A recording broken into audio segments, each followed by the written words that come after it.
and all I loved alone. Then, in my childhood, in the dawn of a most stormy life, was drawn from every depth of good and ill the mystery which binds me still.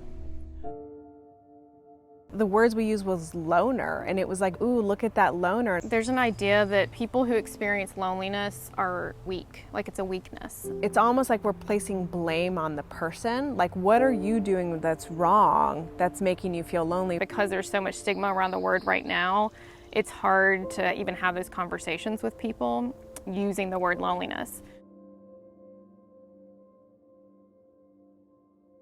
New research suggests millennials, men and women ages 23 to 38, are struggling with feelings of loneliness. America is also becoming a lonelier country. Top doctor calls it a national health crisis. Do you ever feel lonely? Well, you're not alone. 40% of Americans say they're lonely. Researchers found loneliness is a major threat. A condition that is so common, you actually may not think of it as a mental health problem. We're talking about loneliness.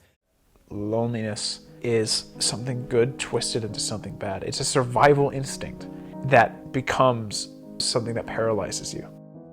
If you look at it from an evolutionary perspective, as humans, we need to be part of a group in order to survive. If we're on our own or with strangers, it actually comes up in our bodies as an emergency. If you put it in the category of an early warning system in your body, like hunger or thirst, you will understand, I think, how serious it is. Like, we need to treat it just like those regular daily biological systems that we have. And if we don't treat it that way, and if we don't get our needs met, then it leads to systemic inflammation in your body, which creates havoc in all sorts of ways, and ultimately can lead to premature death. So we see everything from worsened depression, worsened cognition, so there's a greater risk of developing dementia, heart attacks, heart disease, worsened diabetes. You are at greater risk of dying of any cause just by being lonely. If someone really comes to wellness and they have no one, I feel very worried for that person.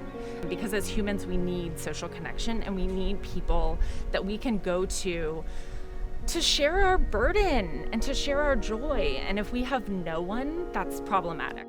Jean Twenge, I think her name is, she wrote an article in The Atlantic a couple years ago, and she had this fascinating graph looking at 9th through 12th graders that were asked questions about loneliness. And what you saw is that the year that the iPhone came out, the rates skyrocketed. When you are sitting and you are passively scrolling on social media, it's actually making you feel a lot worse because you're seeing everyone else have these filtered, curated lives.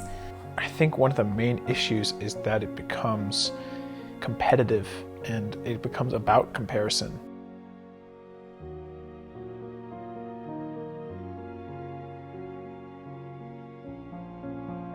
Here in the Bay Area, there's a really great and positive attitude towards people. But what we lose is a focus on self-value, and that creates a sense of loneliness. When in general people think of loneliness, they think of that kid sitting by themselves on campus. But I also hear from kids in the Wellness Center all the time that they're surrounded by people, but they still don't necessarily feel super connected, and that feels lonely. Particularly younger people and older people might have some similarities in this way of their ideas not being treated as valuable, and that experience can really reinforce a lack of confidence in yourself that affects your ability to connect with others. A lot of people are very good at hiding it. Popular people can really put a happy face on it, but then, you hear really sad stories about people where you think, oh my God, they looked happy all the time. And they were incredibly lonely, feeling sad inside. The link to having no one, having zero support system, and potentially feeling suicidal is real.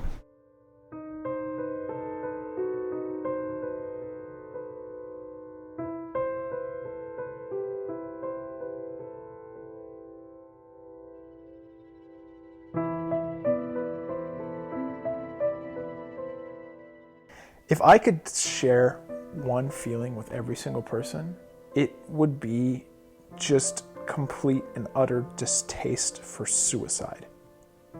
Because in the darkest periods of my life, where my anxiety has been the strongest, where my brain has been the most confused, and where I felt the most lonely, I have been lucky enough to basically, over the course of my life, been trained to look at suicidal thoughts and think, I am being ridiculous. I just need to take a step back and breathe. I've gone too far. Not everyone is that lucky. We're seeing high rates of suicide because we're not talking about this and we're not destigmatizing this. It harms our society when we have people that feel outcast. And when that's happening on a widespread scale, like we see right now with research saying like loneliness is everywhere, right? Chronic loneliness is a problem. You're having like a fractured society that's not as healthy as it could be. When you start to think about, okay, what do we do about this? It's challenging because how all of us become lonely may be different. Tuning into yourself is like a very good first step towards protection against chronic loneliness. You know, when you're feeling lonely, you feel like you're the only person who's experiencing it. You start to worry that people around you don't actually like you or don't actually care about you, and that starts to cut you off from those people because you don't want to bother them. And when that happens, you start to feel lonely because you are distancing yourself from other people. But it feels logical. That one of the best remedies to loneliness is actually sitting with yourself and trying to just allow those feelings to come up and accepting them. Let's use it and destigmatize it. Let's call it for what it is and just make it okay.